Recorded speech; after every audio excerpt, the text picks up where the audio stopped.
بسم اللہ الرحمن الرحیم الحمد للہ رب العالمین والصلاة والسلام علی رسولہ الکریم اما بعد۔ معزز سامعین و ناظرین، ہم میں سے ہر انسان خطا کا پتلا ہے۔ کوئی انسان ایسا نہیں ہے جس سے غلطی سرزد نہ ہوتی ہو،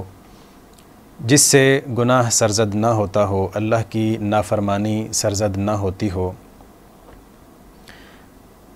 بلکہ ہم میں سے ہر شخص تھوڑی یا زیادہ اللہ رب العالمین کے حق میں اس سے نافرمانی ہو ہی جاتی ہے۔ اور یہ کوئی ایسی بات نہیں ہے جو بری بات ہو، بلکہ اس سے بری بات اس نافرمانی میں اور اس غلطی میں وہ یہ ہے کہ ہمیں اس بات کا علم نہ ہو اور اس چیز کا شعور اور احساس نہ ہو کہ ہم نے اس غلطی اور نافرمانی کے بعد اپنے اللہ کے ساتھ ریئیکٹ کیسے کرنا ہے، اللہ کے ساتھ اب ہمارا رویہ کیسا ہونا چاہیے۔ اگر کسی شخص کو اس چیز کا علم نہیں ہے تو یہ اصل میں بدبختی ہے، یہ اصل میں گھاٹے والی بات ہے۔ جیسا کہ رسول اللہ صلی اللہ علیہ وسلم کی حدیث سے ہمیں پتہ چلتا ہے کہ آپ صلی اللہ علیہ وسلم نے ارشاد فرمایا، مفہوم جس کا یہ ہے کہ اگر اللہ رب العالمین فرماتے ہیں کہ اگر تم اللہ رب العالمین کی نافرمانی اور گناہ اگر تم سے سرزد نہ ہو تو اللہ ایک ایسی قوم کو لے آئیں گے، ایسے انسانوں کو لے آئیں گے جس سے گناہ سرزد ہوتا ہوگا۔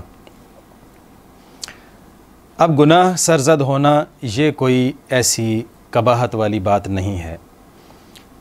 بلکہ اگلے جو الفاظ ہیں ان سے ہمیں پتہ چلتا ہے کہ اصل قباحت والی بات یہ ہے کہ وہ ایسے لوگ ہوں گے جن سے جب گناہ سرزد ہوگا تو وہ اپنے گناہوں کی اپنے اللہ سے معافی مانگیں گے،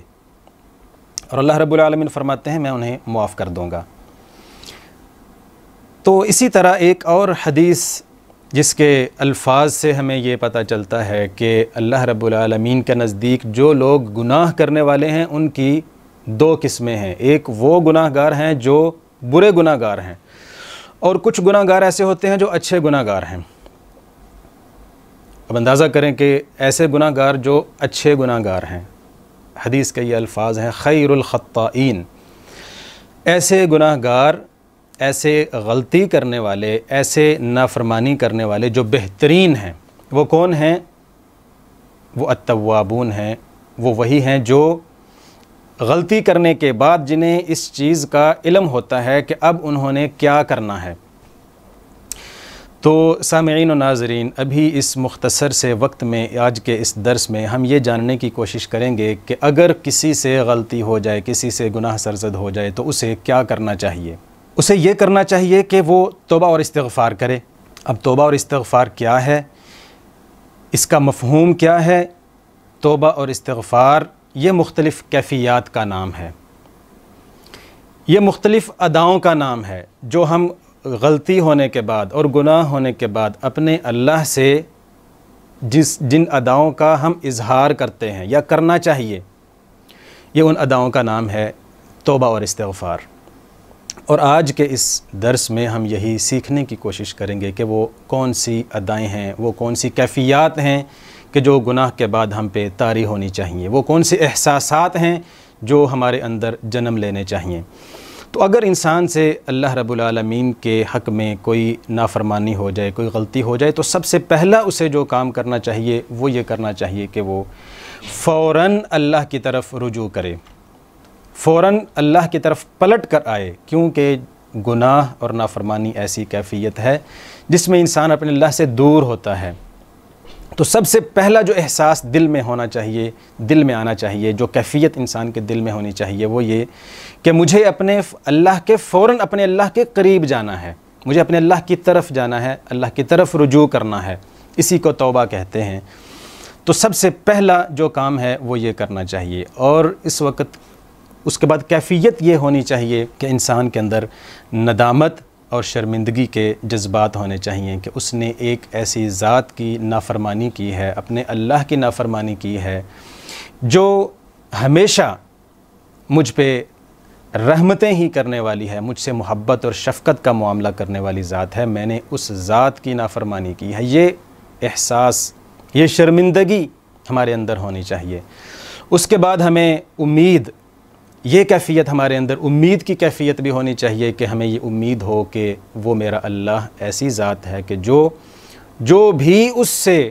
نافرمانی کے بعد غلطی کی معافی مانگتا ہے وہ اسے معاف کر دیتا ہے۔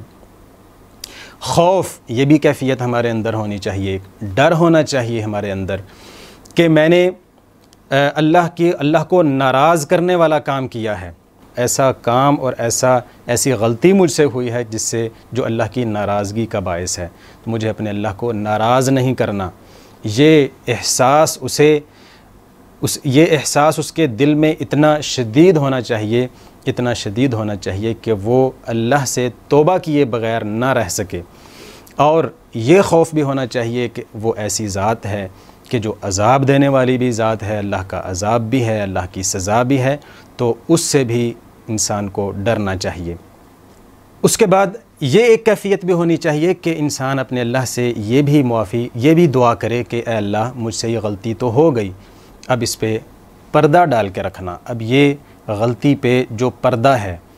مغفرت، اس میں اس پردے کا مفہوم بھی ہے کہ اللہ رب العالمین انسان کے اس غلطی پہ پردہ پوشی کریں۔ تو یہ جو گناہ پہ پردہ ہے،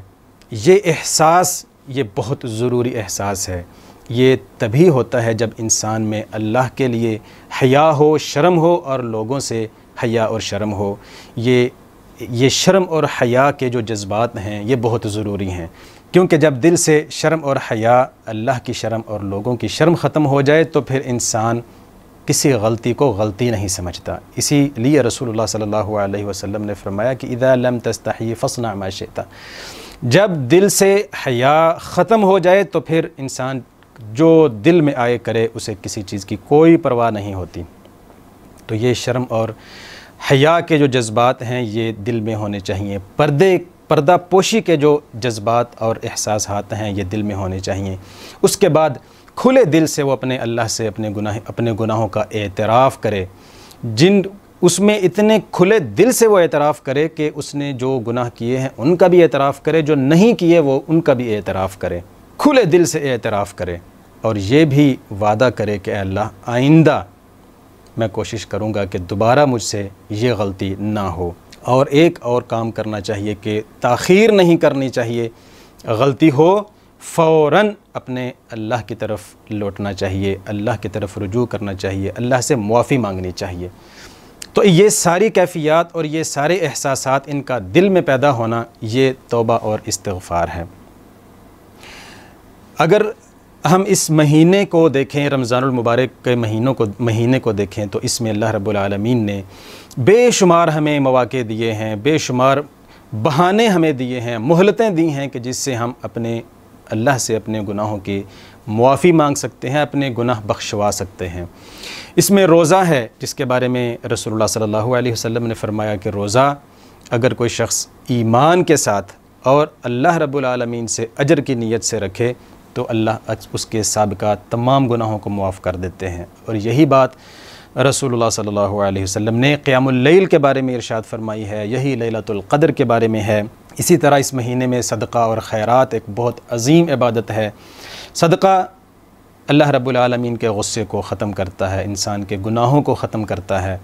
اسی طرح دعا ہے، اس مہینے میں کرنے والی ایک خاص عبادت ہے۔ اسی طرح اس مہینے میں اور باقی ایام میں بھی اللہ رب العالمین رات کے آخری پہر آسمان دنیا پہ نزول فرماتے ہیں، اور یہ صدا لگائی جاتی ہے کہ تم میں سے کون ہے جس نے گناہ کیے ہیں اور اپنے اللہ سے اپنے گناہوں کی معافی مانگے تو میں اسے معاف کر دوں۔ تو یہ مہینہ گناہوں سے استغفار اور توبہ کا مہینہ ہے، اللہ کی طرف رجوع کا مہینہ ہے، اللہ کے ساتھ تعلق کا مہینہ ہے، ان جذبات اور احساسات کو اپنے اندر پیدا کرنے کا مہینہ ہے، یہ احساسات اور جذبات سیکھنے کا مہینہ ہے، استغفار کرنے سے پہلے ہمیں سیکھنے کی ضرورت ہے کہ استغفار کیا ہے اور ہم نے کیسے کرنا ہے۔ تو ہمیں یہ کوشش کرنی چاہیے کہ اس مہینے کی اللہ کی یہ جو مہلتیں ہیں ان سے فائدہ اٹھائیں۔ رسول اللہ صلی اللہ علیہ وسلم کی اس حوالے سے حدیث ہے، وہ بھی ہمارے ذہن میں ہونی چاہیے کہ وہ شخص بدبخت ہے کہ جس کی زندگی میں رمضان المبارک کا مہینہ آئے، یعنی اس میں اتنی مہلتیں ہیں، اتنے بہانے ہیں مغفرت کے، لیکن وہ شخص اپنے اللہ سے اپنے گناہوں کی بخشش نہیں کروا سکا، تو اس شخص سے بدبخت اور کوئی نہیں ہو سکتا۔ تو بلا شبہ اللہ نے ہمیں اس مہینے میں اپنے قریب آنے کے اور اپنے گناہوں کو بخشوانے کے جتنے بہانے ہمیں دیے ہیں اور جتنی مہلتیں دی ہیں، ان سے اگر ہم کما حق ہو فائدہ نہیں حاصل کرتے تو یہ بہت بڑی بدبختی ہے۔ اللہ سے دعا ہے کہ اللہ تعالی ہمارے گناہوں کو معاف فرمائے، ہمیں اپنے قریب آنے کی توفیق عطا فرمائے، اپنا قرب نصیب فرمائے، اپنی طرف لوٹنے اور اپنی طرف فوری رجوع کرنے کی ہمیں توفیق عطا فرمائے۔ وما علی الا البلاغ المبین۔